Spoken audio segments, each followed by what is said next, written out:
Welcome, everybody. I'm Maury Weinstein, President, co-founder of System Source. Today, we're talking about proactive steps required for cyber insurance claims to be paid in full and to minimize premiums. I have left my home phone number, not phone a home phone number, but this is my main number, and you're welcome to reach me anytime right here on the screen. That will reach me day or night if you find yourself um, sliding backwards in a security situation, or you just have information that I should hear about personally. I'm happy to talk with you. We hope you're enjoying your pizza. If you haven't received your pizza, contact Julie at jdellinger@sysource.com. And welcome everybody. During the webinar, we'll be in presentation mode, and you're recommended, encouraged to view the webinar in full screen mode. There'll actually be some data, some graphs on the screen today that might be better and easier to read in full screen mode. You can't see me today because the camera is not, the camera interface with GoToWebinar is not working, so we'll have to work with them on that. Tell us what you hope to learn today in chat or in questions box. If someone could just say in chat that you can hear me properly and that chat is working, if you can go into the chat box and somebody tell me something. Feel free to submit questions anytime, anything that's on your mind. We're not formal people, and there's be an evaluation just after the webinar finishes, and that's how we help improve. Could anyone go to chat? And thank you very much, Alan. Thank you very much. I'll go to commercial for about 15 seconds, and then we'll get right into the meat of the presentation. Clients come to us generally to help them improve IT and audiovisual operations, operational maturity for audiovisual and IT. We use our training center to do that. We've trained over 300,000 people in the Baltimore area since the training center was introduced in 1983. We continue to train very heavily, especially in virtual situations, but we do also on site and in our training facilities. Most of our training is virtual today. We've trained about 2,500 folks in AI since the beginning of last year. Presentation systems is where we keep our folks that do the auditoriums, the conference room buildings, all the Teams rooms, all of that is done in our presentation systems area. You can imagine how busy they are in the summertime with all the customer classrooms.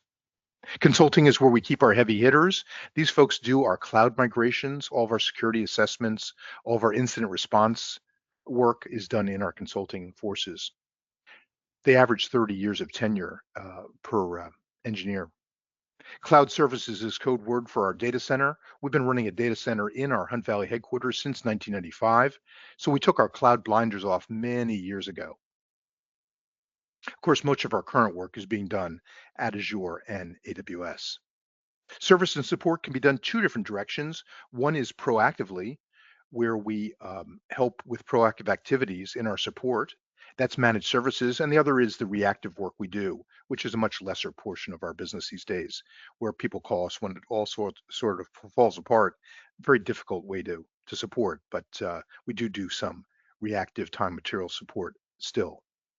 If we maintain efficiently enough, there may be enough money left over in the budget to purchase new equipment. And we have our warehouse in Hunt Valley along with our configuration center.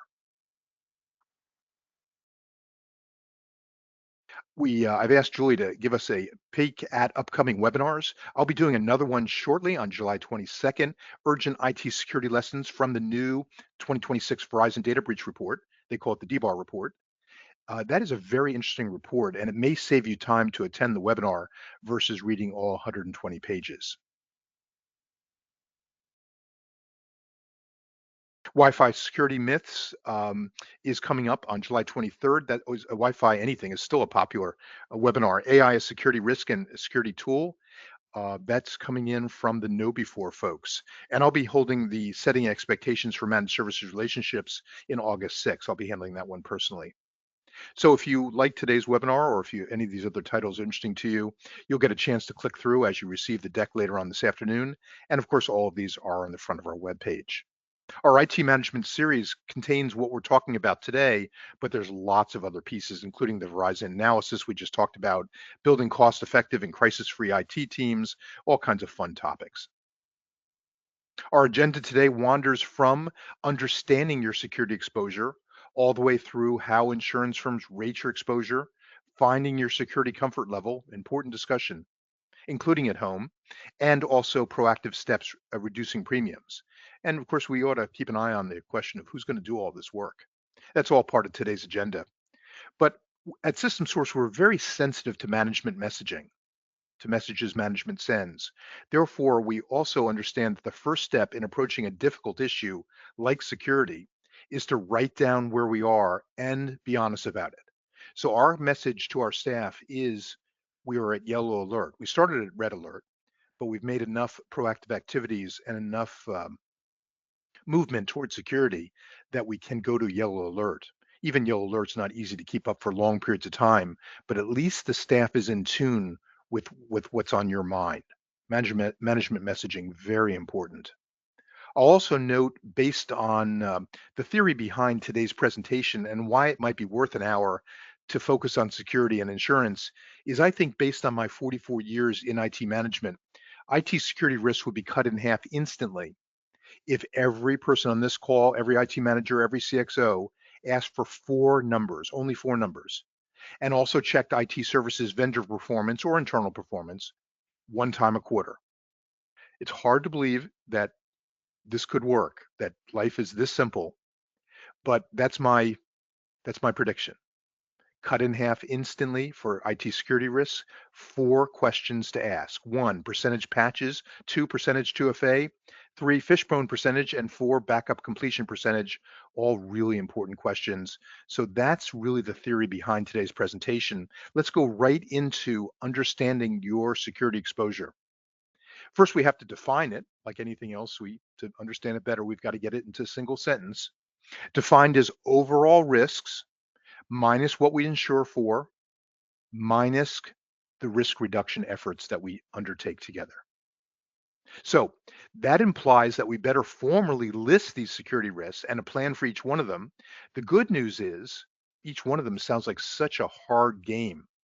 It turns out that based on the Verizon report, and we believe the Verizon report is accurate, they have no axe to grind. They have a huge database of 31,000 security incidents this past year that you and I don't have. So that 120 pages, which we boil down into one webinar and briefings for our managed service clients, is very important. It turns out that there are three breach patterns for each industry. Those breach patterns are things like system intrusion, social engineering, things that are familiar to you. So planning for each is not quite as onerous if there's only three of them. So do attend my webinar on the Verizon report, and we'll know your industry, of course, by your registration. So hopefully we can include the detail for that industry. If not, we can always send it to you another time if we don't have enough time. But there's only three breach patterns per industry. Now, that tells us those three breach patterns, depending on the industry, are between 80 and 90% of all breaches.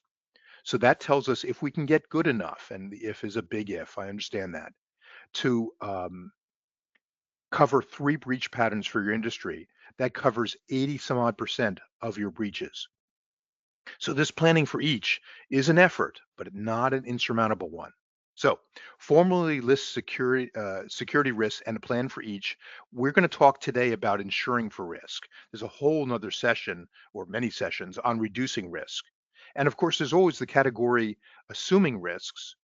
There's nothing wrong with your organization assuming a risk as long as you know and everyone from the board down understands what that risk is. Even some of the very wealthy family offices that we service from a managed services point of view, even at very high net worths, assuming the risk, it can be a scary proposition. But today's not really talking about that. Today's talking about insuring for risk, what we need to know. So one of our roles is to help cyber insurance terms and coverage dollars. Hopefully this presentation will help you a little bit with that. And then to prep security metrics, at least for those metrics that we've attested to and that we've put on our cyber insurance questionnaires. If we've attested to them, we've got to prep methods to put them in place and keep them in place. I'll show you our metrics in just a moment. Now, just a reminder that for those of you who are insuring solely for risk and not spending much time in reducing risk, that can be a scary proposition, partly because renewals after a claim is expensive. Higher deductibles, higher premiums, lower coverage limits. The insurance companies, they're in business for a reason, and they can take it out on you after a claim is made. So let's take a look at insuring for risk. First of all, we've got to keep a close eye on policy provisions. So this is an actual uh, quotation from a Lloyd's of London underwriting director. Lloyd's of London does a lot of cyber insurance risk underwriting. And this one says we're excluding liability for losses arising from any state-backed cyber attack. That's a pretty big exclusion. Again, it's just important that you know what you're buying. And that's why reading the policy, looking for these types of things, including active war risk, is important. This policy goes on to say exclude losses arising from a war, whether declared or not, where the policy does not have a separate war exclusion. So it's just best to read because there may be gaping holes that you may be uncomfortable with.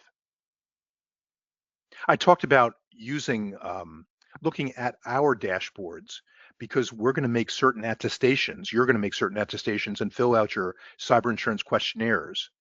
And they're going to ask some pointed questions about backups and 2FA use and patching and so on.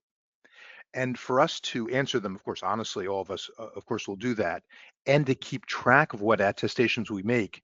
So this is a security quick glance dashboard that we created. This is a little piece of it. There's about 68 lines long. We use this for our managed clients as we try to turn the reds to yellows to greens. So for example, here's two-factor authentication for Office 365. Most of our customers are green at this point. That's just an example of what you're seeing in front of you, but there's 68 lines in this particular dashboard. There's also a board version, upper management version, if you wanted to focus on just a few of them. None of our customers, by the way, are green across the board, although in the equivalent infrastructure dashboard, we do have some customers that are all green. So um, a security dashboard is really needed to track where you are, to understand what the gap is versus your organization's risk comfort level. We'll talk about that in a moment, and whatever you've attested to for your cyber insurance policies. Now, we talked about earlier, one of our roles is to figure out what the terms, acceptable terms of the cyber insurance policy is, and also the dollar limits, the coverage limits. Well, there's some data behind that to help you. This is Verizon data, and you would see this again if you took my Verizon webinar coming up, that shows year to year what the median ransom payments are and some of the outliers. So the median ransomware payment in 2023 was 177. Turns out that number actually is declining. So there is some good news in today's presentation and in this year's Verizon report. The actual median ransomware payment is actually declining. And the reason for that, I didn't include in today's presentation, but it's because less people are paying the ransom. So economics basics are at work here. But you do have outliers, of course, at the 3 million or 6 million level, depending on what year it is, 3 million most recently. So there's plenty of claims being made well outside the median. Let's take a look at how insurance firms rate your exposure. So let's jump right in. Well, they do it in three ways, primarily by historical data. Three different ways. One is the application that you attest to. Two is your claims loss data. And three are external vulnerability scans. It is kind of cute that the insurance companies actually run scans on you, perhaps without even asking. They must have some legalese that covers them somewhere in your policy questionnaire. But they generate, and these are inexpensive to generate, they generate external vulnerability scans that take a quick look at anything the hackers can see from outside your firewall. So those are the three ways. Now, the insurance companies, remember, have all the data. So there's not a lot of ways to fool them. They understand completely what claims data is by industry, by sector, by country, company, and so on. So all of you are familiar with underwriting questionnaires. They vary depending on which company you're quoting. Some of them make more sense than others. Remember, these are probably written by non-IT folks. They get better and more understandable over the years, but sometimes you have to um, request a clarification on one of the questions because you don't want to answer it wrong. And that clarification can be done. Your insurance broker or your insurance company can bring the underwriters to the telephone and you can ask them questions. The key here is to start early. Starting the underwriting process early is very important in case you have questions or if you have to do something in your environment to bring your environment up to the spec that the insurance companies require. So, for example, a year or two ago, one of our larger clients at 800 workstations um, needed to move their antivirus into an EDR antivirus, a higher strength. And to do that for 800 workstations, it's not an overnight kind of thing. You want to put time on your side. So that's why, and I think the insurance companies gave them, I think, either 15 or 20 days to do it. So you don't have a lot of time. So getting an early start is very important. And the second piece of the underwriting information is an attestation, usually around multi-factor authentication, but it could be anything. So often the underwriting applications come in two pieces, the attestation and the cyber questionnaire. So I went one-on-one with Judy Morrison, who is our insurance broker. We've actually used the same insurance broker for decades now. This is the Schoenfeld people. Judy's the head of Schoenfeld, and she is in the face of the underwriters all day long because that's her job. And in doing so, she can talk to them and they can answer questions that they wouldn't answer for you and me. So she asked on my behalf, what are the must-haves? And the answer is there's seven of them. Starting with instant response, wandering over to MFA, EDR for your antivirus level, external scans, backups, callback verifications, and social engineering testing campaigns. So I'm going to go through this one by one after showing you the second group, which Judy indicates more favorable results, which is lower premiums or higher coverage levels are available if you start to get good at these six, including vendor management, including SIMs, security information and event managers, including software segregation for end of life systems. There's all kinds of good stuff here, but this is the secondary list. There's also a tertiary list called aspirational controls, where you're implementing zero trust, you're implementing data loss prevention, you've got tabletop exercises going on. These are, again, the third level that'll bring you even lower premiums or higher coverage levels. So one of the things we do with our managed clients is to talk to them about their security comfort level. It's a very important discussion about security comfort level of their organization. Every organization has a different security comfort level. As an example, you may be an investor with Fidelity or Vanguard or Schwab or whoever your favorite investment company is. I go to Fidelity maybe once every 3 years to say hello in Towson, and they're very nice people, very heavily trained, very professional. And they're also working at about half productivity because their security dial is turned up all the way. And you would do the same thing if you were managing $7 trillion of other people's money.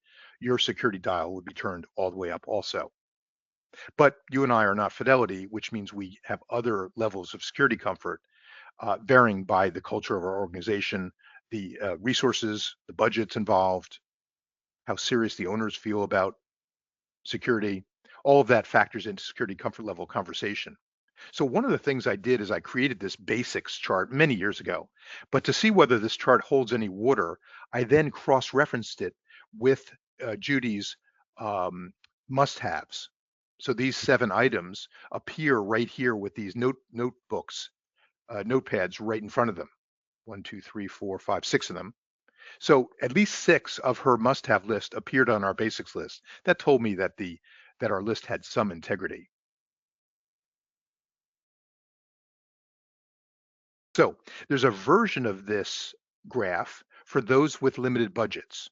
We did business with 322 different clients last year, and each of them have different level of budgeting. Some of them are prospering with the economy, some of them are having a difficult time. We respect small budgets, but much of security is under $1 per user per month. In fact, all the green ones in front of you, assuming you've got Office 365 Business Premium or better licensing, which most people have these days, most of what you see here are small dollars. So budget should not be in the way of doing some of the basic work. I've also created just to keep ourselves honest, I created a version of this chart with blue indicating that these uh, security solutions, these security pieces, are all in scope if you're a managed service customer of ours. Again, I just wanted to keep us ours honest, just to make sure that Judy's must-have 7 items crosses over with what we offer in our managed services operations. Those should be the same thing, and it appears that that's true. Some of you came to figure out what a security comfort level at home would look like. So in red are the focus items if you've got a high remote population. These are the kinds of things that we spend time on more than if you had a exclusively working from the office. For example, disk encryption is one of them. Many of you know that disk encryption is an absolute defense to reporting in the state of Maryland. Of course, seek counsel before you accept my position, my legal position. I'm not a lawyer, but disk encryption becomes more important as people transit from home to office or airport or whatever. That's just an example. So let's jump into Judy's list. One is incident response planning. So I think all of you can identify with this. Incident response means very different things to very different people. Let's just show you a couple examples just to jog your mind. If there's an incident like a hacker gets into one of our email systems and controls one of the mailboxes and is reading the mail, it may leave some breadcrumbs behind in a rule that says if there are specific words in the subject line payment, approve, take the following actions, delete the message, and so on. These breadcrumbs are very helpful in trying to figure out the path of the fraud. Very helpful. I wouldn't say that all clients even watch the rules that are put in place by the bad guys. Never mind, archive them and study them. It's actually a fairly small number based on our experience. So to have an incident response plan, ours is about 18 lines long to retrieve control of the mailbox if the hacker takes control of it is very important. Very important. We have to do this multiple times a month, unfortunately. There are other incident response plans. We do offer incident response plans, for example, for the first 24 hours. Some of you may be scratching your head, well, what does the first 24 hours have to do with it? Turns out that after 24 hours, the incident response folks hired by the cyber insurance companies take over. So your discretion is really just the 24 or 36 hours. After that, any money you put into a IT incident response plan is interesting, but not really interesting. That's why we have this bite-sized plan, which we offer for a fixed price, which actually we were doing one yesterday from one of our consultants. And that's why it's so important. But we do it bite-sized just for the first 24 or 36 hours. After that, you really lose control, for better or worse. And the incident response folks take over with their own incident response plan. But to get a fast start is not a bad thing. And this is first 24 hours while the incident response people start to spin up. Let's move on to number two, MFA. Well, all of you know about MFA, the importance of it, so I won't stress it too long, but there is some data that might scare you a little bit, certainly scared me. And you know how the story goes. Somebody's account's hacked. They read emails. This is actually a true story from one of our accounts. They read her emails. This is a CFO. They found financial transactions, and then they found the payment approval process, and then ended up the account paid 5 figures. 5 figures is actually pretty small. They may have actually retrieved this one. I don't remember the end of the story. But that's pretty standard stuff. I suspect all of you are familiar with this. And you say, well, MFA, everyone's got MFA. Why are we talking about it anymore? Why the insurance companies are even asking? Well, it turns out that the data doesn't support that. The 2026 Verizon data says that this is called a survival analysis.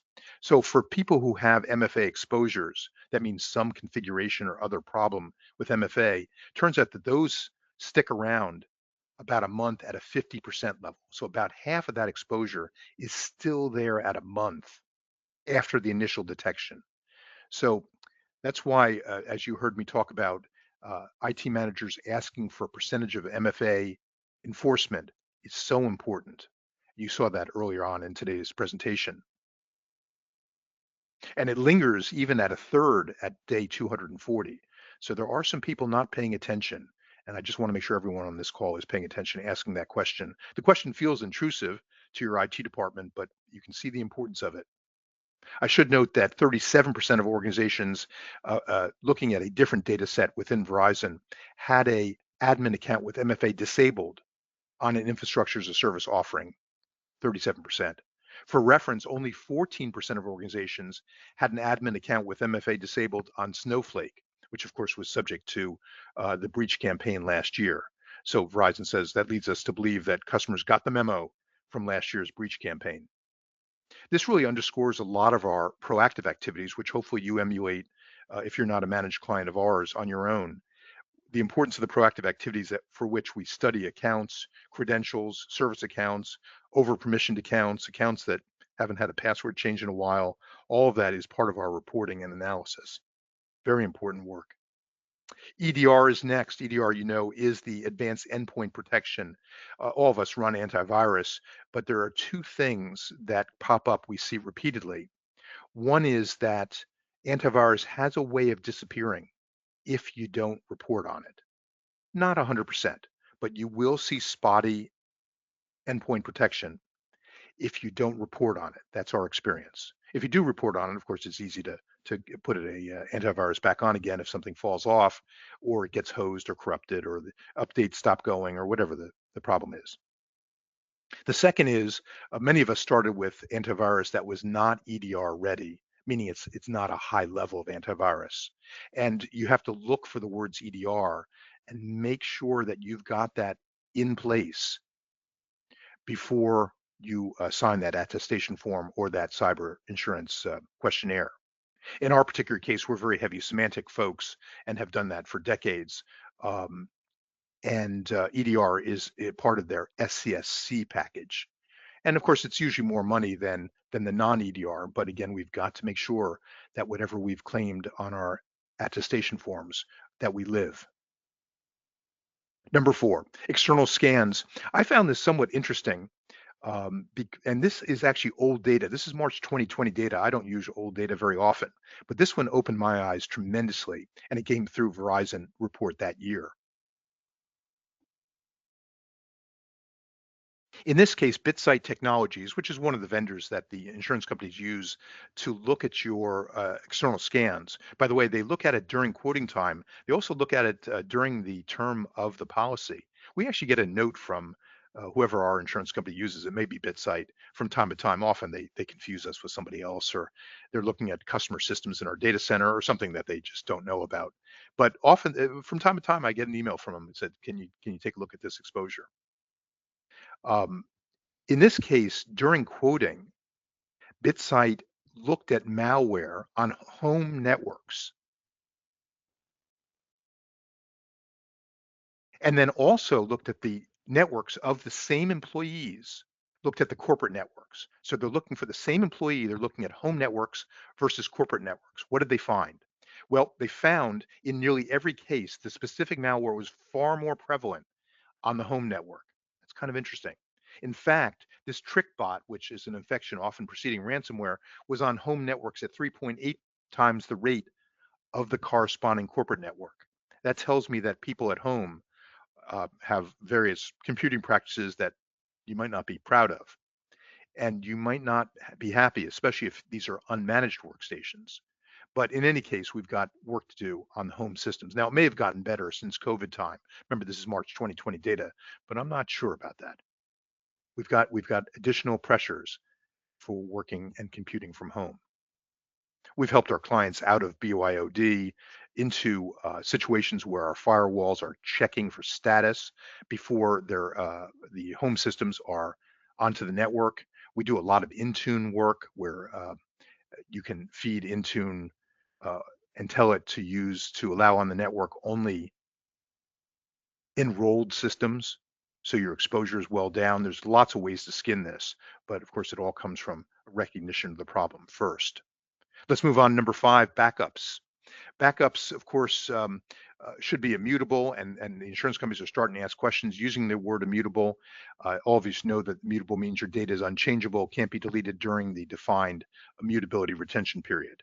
Now, if you've absorbed nothing else from today's presentation, go back to your IT folks and check to make sure your SAN snapshots are intact. These SAN snapshots have been very important in recovery of our clients, generally our non-managed clients that get into trouble. So these sand snapshots are very important, especially if you have to recover whole environments. And we do report on our sand snapshots during our business reviews with our managed clients. Number six, callback verification. Callback verification means that there's been a funds transfer change. There's a change in bank account information or bank information of some sort or the payables party. And you must call back and verify that change. But you can't call back, of course, with the phone number that's in the email because that's the hacker. So, of course, the insurance companies have all the data. That's why they're asking for callback verification. Some of the insurance firms, in fact, 4 out of 5 insurers that I surveyed, had some kind of callback verification requirement, either requiring regular employee training or require some kind of funds transfer policy. By the way, we have a policy that we give our managed clients for fund transfer callback verification. If you don't have a callback verification policy, it is sort of your last line of resort of defense in your financial operations. We'd be happy to lend you our policy. Just write it down on your evaluation form. That sample funds transfer policy is available through today's evaluation. Number seven, social engineering, an important area. Now, we know that the much of social engineering losses are generally reported to the FBI IC3 Center. The IC3 Center is actually fairly efficient at money recovery when you wire money, especially if it's in the US.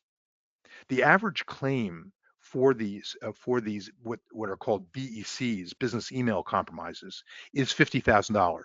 Now you may say, well, 50,000 is not a lot of money, and it's the price of a couple forklifts or a company van or whatever. And this data, by the way, for some reason Verizon didn't plot it. 2024 was also 50,000, and 2025 was also 50,000. So you're seeing a plateau here at the 50,000 level. However, remember, you can get multiple claims per year. And here's an important part of cyber insurance. The claims here for social engineering are a subset, are a sublimit of your full multi-million dollar policy. So I reviewed one actually about 10 minutes before today's webinar, and theirs was like everyone else that I see at 250,000. So after 5 claims, you're uninsured. Or if you get a big one, a couple small ones, you're uninsured. So the sublimit for social engineering is worth checking. I've seen many policies that say 100 grand. So two average claims, you're uninsured for social engineering claims. So very important to take a look at the sublimits and make sure we understand what they mean. The good news about social engineering is it's conquerable. That's the good news. So this is a phish prone percentage graph. This is the percentage of people who are willing to click a phishing email when it comes in. And of course, we want to minimize that number, of course. So before we turn on phishing campaigns, we use the Know Before phishing software. There are others out there. Before we turn it on, the company averages generally in the 22-23% range. It's pretty standard. About 1 in 4 people, 1 in 5 people are willing on your staff to click a phishing email because they didn't receive any training, no management focus on it, and so on.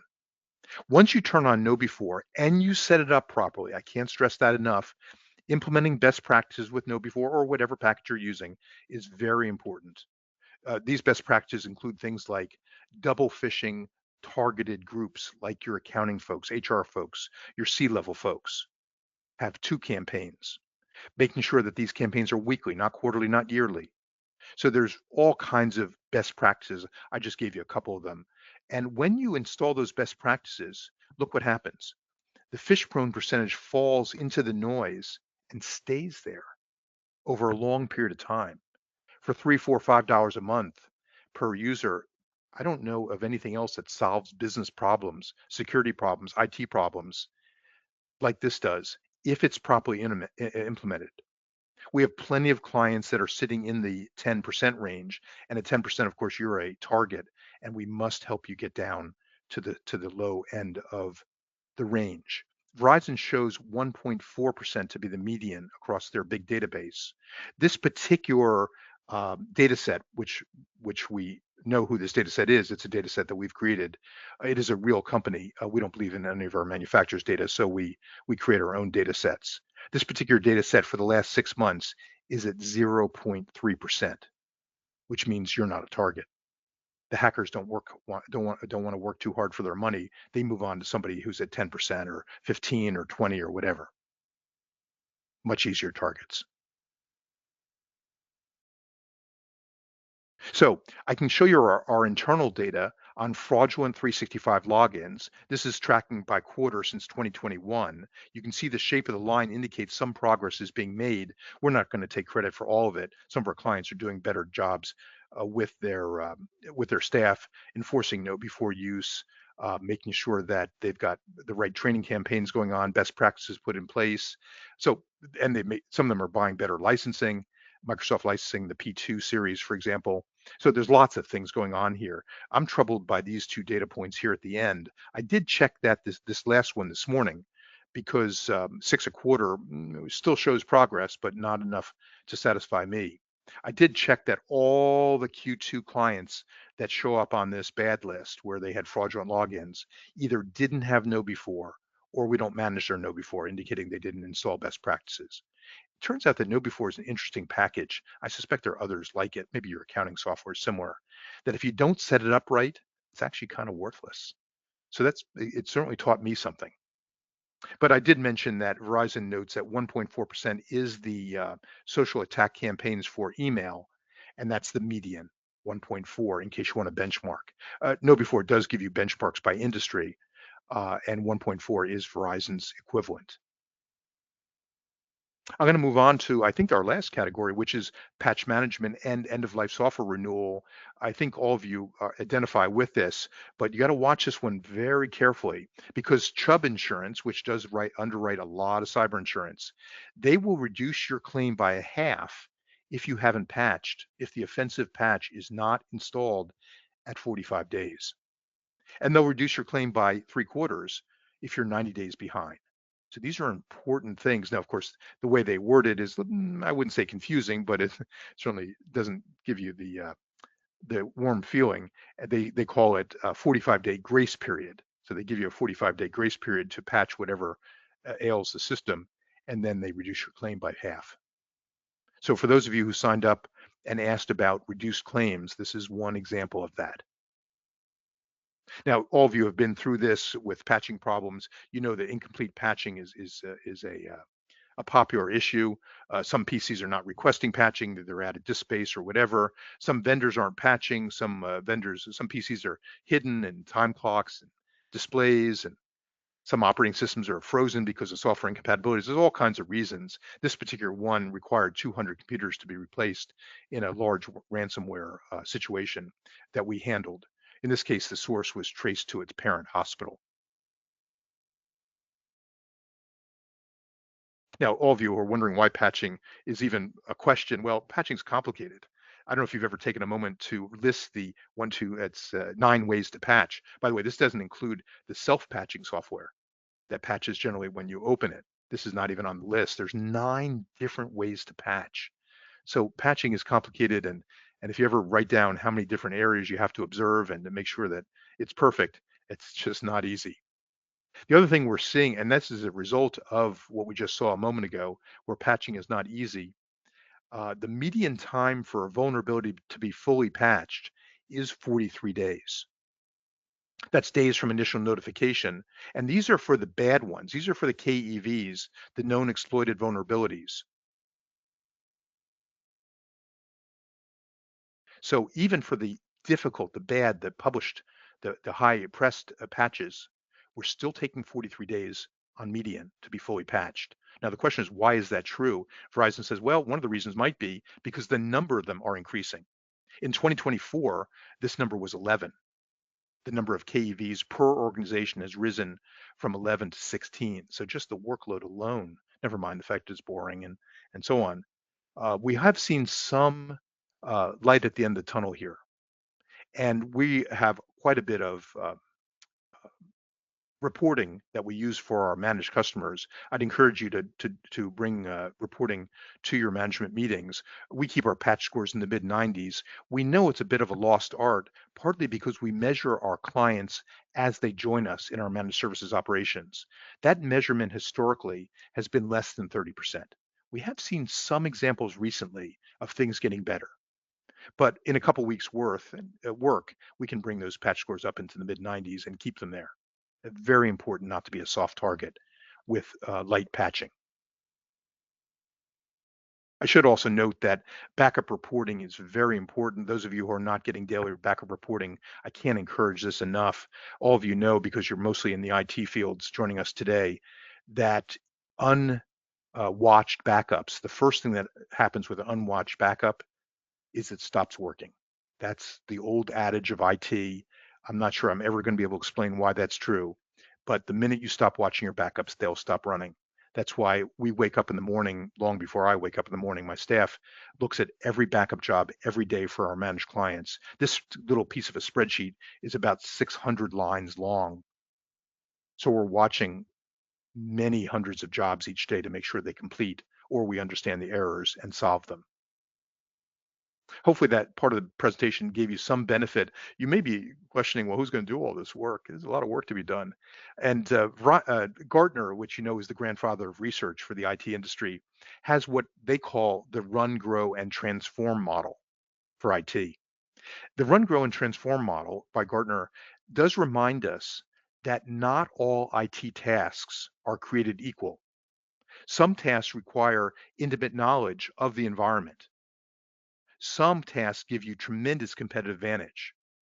And your job is to put each task on these axes. For example, if you're putting in a new ERP system, that would be in the upper right hand corner, right? It gives you lots of competitive advantage if done properly, and it requires lots of knowledge of your environment. So it would be up in the upper right hand corner.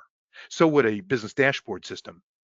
However, in the lower left-hand corner might be things like 365 management, server backups.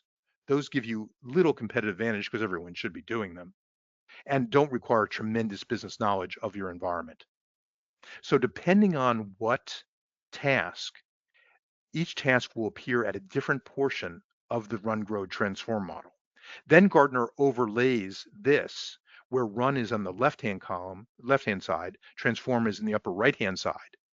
And Gardner says the transform activities, remember ERP, remember business dashboards and so on, in the upper right-hand corner, they're yours. You own them. In the lower left-hand corner, the run activities like 365 management or Intune management or backups, those are run activities. You outsource those. That's what Gartner says. And for the grow activities, these are the activities that keep our businesses growing at standard growth rates, 10, 12% a year. You partner. We do it together.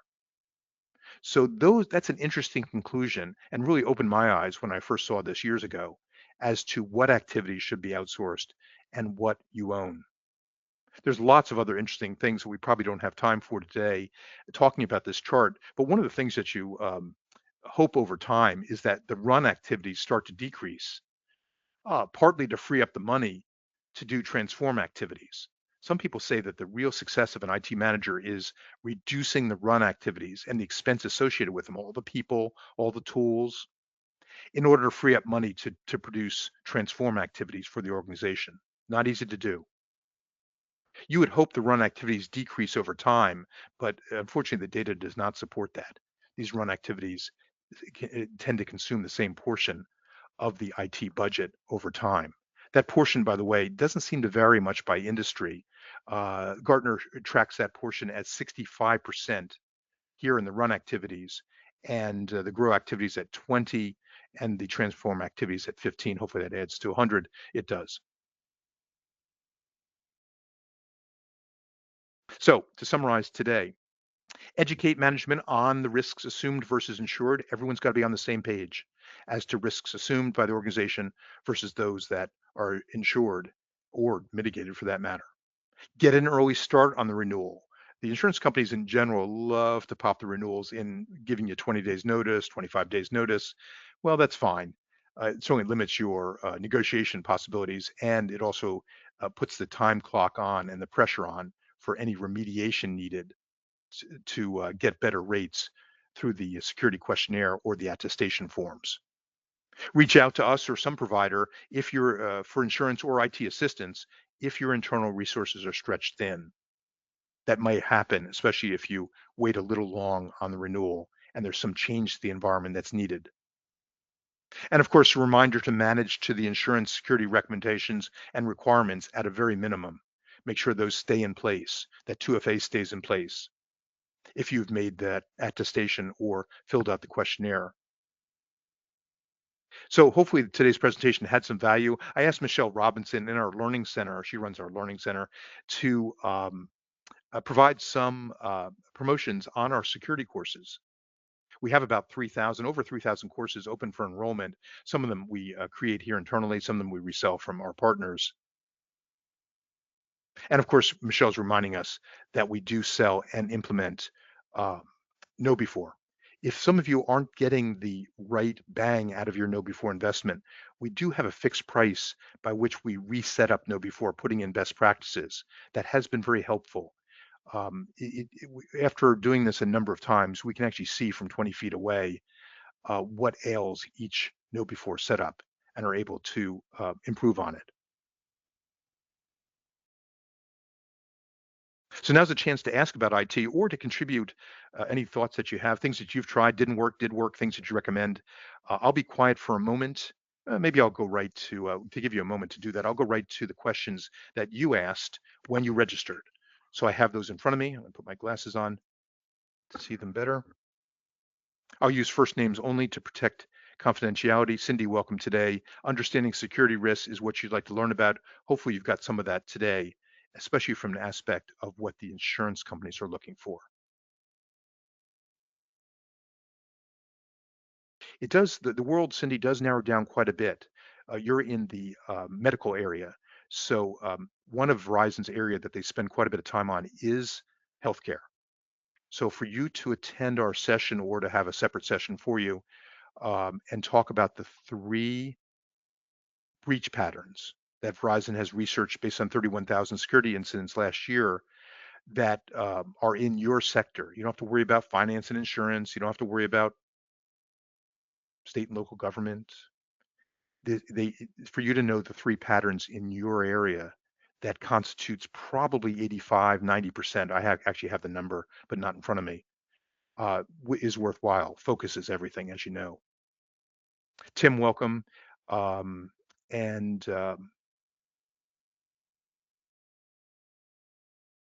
Jackie, minimizing costs of cyber breaches, as well as limiting the incidents. Hopefully you saw something today that might spur some discussion there. If you have any specific questions, don't hesitate to put them in the chat box or the question box. We'll look at both.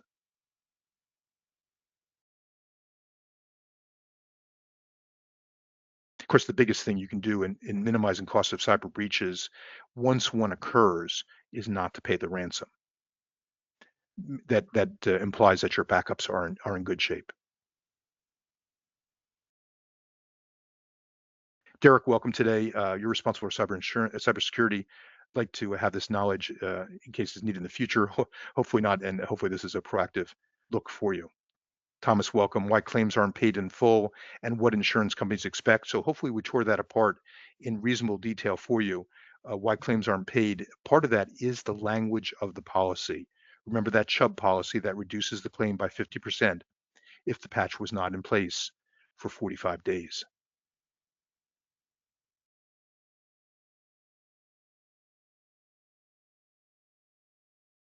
Amissa, welcome today. Understanding about the claims and why they're not always paid out fully.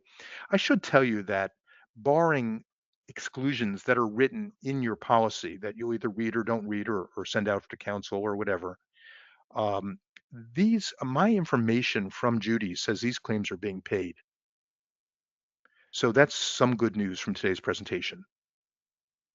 But there are exclusions, and we've got to watch what we've attest to in our questionnaires. But barring those important pieces, we see claims being paid. through the eyes of Judy Morrison, who of course sees a lot of this as she runs a substantial insurance practice, Schoenfeld Insurance here in Baltimore. Keith, welcome today. You're talking about keeping premiums down after a claim has been made. That's a tough one. I suspect if you put enough security controls in place and keep in communication with your cyber insurer, I suspect you have a chance at keeping premiums down after a claim has been made. But we see quite a bit. Usually what I see is the CFO dials me and says, we're going to skip cyber insurance this year. That's code word for saying after the claim had been made and paid, the cyber insurance company was not really interested in a renewal. And the CFO was sort of saving face by telling me that they didn't renew it. The premium was just too high. Hopefully, Keith, that's not an area you're in, but I'm happy to talk to you about it if it is. Those are some of the questions you asked during registration. I'm going to be quiet for 10 seconds, 15 seconds, and then ask you if you have other questions. We have about 9 minutes left.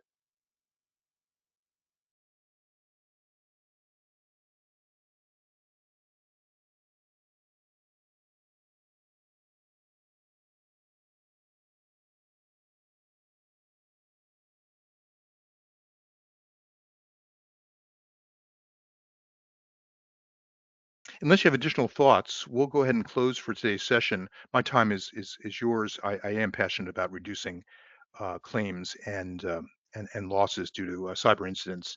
It's something we've done a lot over the last 44 years, and I appreciate your time very much. Thanks very much.